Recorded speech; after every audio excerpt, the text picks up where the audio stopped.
نحمده ونصلي على رسوله الكريم أما بعد فأعوذ بالله من الشيطان الرجيم بسم الله الرحمن الرحيم رب اشرح لي صدري ويسر لي أمري واحلل عقدة من لساني يفقهوا قولي السلام علیکم ورحمۃ اللہ وبرکاتہ۔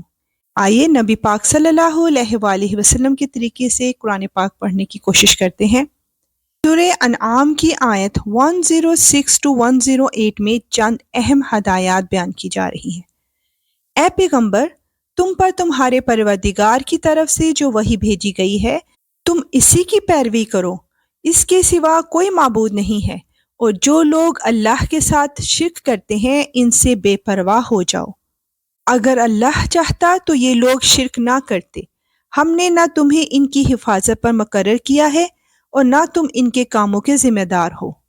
مسلمانوں، جن جھوٹے معبودوں کو یہ لوگ اللہ کی بجائے پکارتے ہیں تم ان کو برا نہ کہو، جس کے نتیجے میں یہ لوگ جہالت کے عالم میں حد سے آگے بڑھ کر اللہ کو برا کہنے لگے۔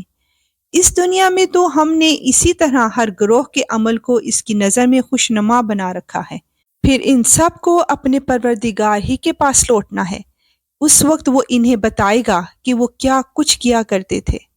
اللہ اکبر۔ بے شک ہر انسان اپنے اعمال کا خود ذمہ دار ہے۔ آیت 109 میں اہل ایمان کو تسلی دی جا رہی ہے، اور ان لوگوں نے بڑی زوردار قسمیں کھائی ہیں کہ اگر ان کے پاس واقعی کوئی نشانی یعنی ان کا مطلوب معجزہ آ گئی تو یہ یقیناً ضرور اس پر ایمان لے آئیں گے۔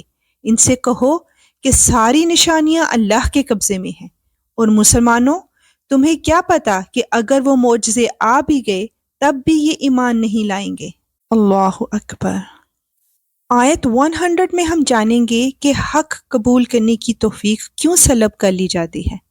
جس طرح یہ لوگ پہلی بار قرآن جیسے معجزے پر ایمان نہیں لائے، ہم بھی ان کی ضد کی پاداش میں ان کے دلوں اور نگاہوں کا رخ پھیر دیتے ہیں اور ان کو اس حالت میں چھوڑ دیتے ہیں کہ یہ اپنی سرکشی میں بھٹکتے پھریں۔ بے شک یا رب العالمین تجھ سے بہتر دلوں کے حال کوئی نہیں جانتا۔ آیت 111 میں ہم جانیں گے کہ کیا کافر معجزہ دیکھ کر ایمان لے آتے؟ اور اگر بالفرض ہم ان کے پاس فرشتے بھیجتے اور مردے ان سے باتیں کرنے لگتے اور ان کی مانگی ہوئی ہر چیز ہم کھلی آنکھوں ان کے سامنے لا کر رکھ دیتے، تب بھی یہ ایمان لانے والے نہیں تھے، الا یہ کہ اللہ ہی چاہتا کہ انہیں زبردستی ایمان پر مجبور کر دے تو بات دوسری تھی، مگر ایسا ایمان نہ مطلوب ہے نہ معتبر، لیکن ان میں سے اکثر لوگ جہالت کی باتیں کرتے ہیں۔ بے شک یا رب العالمین تو ہر چیز کا علم رکھنے والا ہے۔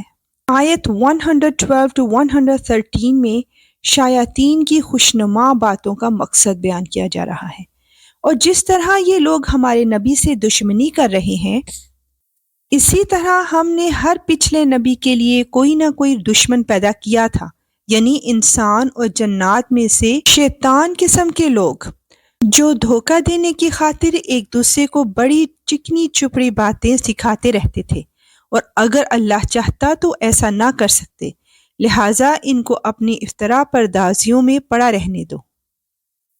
اور وہ انبیاء کے دشمن چکنی چپڑی باتیں اس لیے بناتے تھے تاکہ جو لوگ آخرت پر ایمان نہیں رکھتے ان کے دل ان باتوں کی طرف خوب مائل ہو جائیں اور وہ ان میں مگن رہیں اور ساری وہ حرکتیں کریں جو وہ کرنے والے تھے۔ اللہ اکبر۔ اے اللہ تو ہمیں شیطان نما انسانوں سے اپنی پناہ میں لے لیجئے۔ آیت 114 to 115 میں بتایا جا رہا ہے کہ قرآن پاک ضابطۂ حیات ہے۔ اے پیغمبر ان لوگوں سے کہو کہ کیا میں اللہ کو چھوڑ کر کسی اور کو فیصل بناؤں، حالانکہ اسی نے تمہاری طرف یہ کتاب نازل کر کے بھیجی ہے جس میں سارے متنازع معاملات کی تفصیل موجود ہے، اور جن لوگوں کو ہم نے پہلے کتاب دی تھی وہ یقین سے جانتے ہیں کہ یہ تمہارے پروردگار کی طرف سے حق لے کر نازل ہوئی ہے، لہٰذا تم شک کرنے والوں میں ہرگز شامل نہ ہونا۔ اور تمہارے رب کا کلام سچائی اور انصاف میں کامل ہے، اس کی باتوں کو کوئی بدلنے والا نہیں، وہ ہر بات سننے والا، ہر بات جاننے والا ہے۔ بے شک یا رب العالمین ہمارے ہر معاملات کا حل قرآن پاک میں موجود ہے۔ الحمدللہ۔ انشاءاللہ ملیں گے نیکسٹ آیات کے ساتھ۔ اب اجازت، وآخر دعوانا ان الحمدللہ رب العالمین۔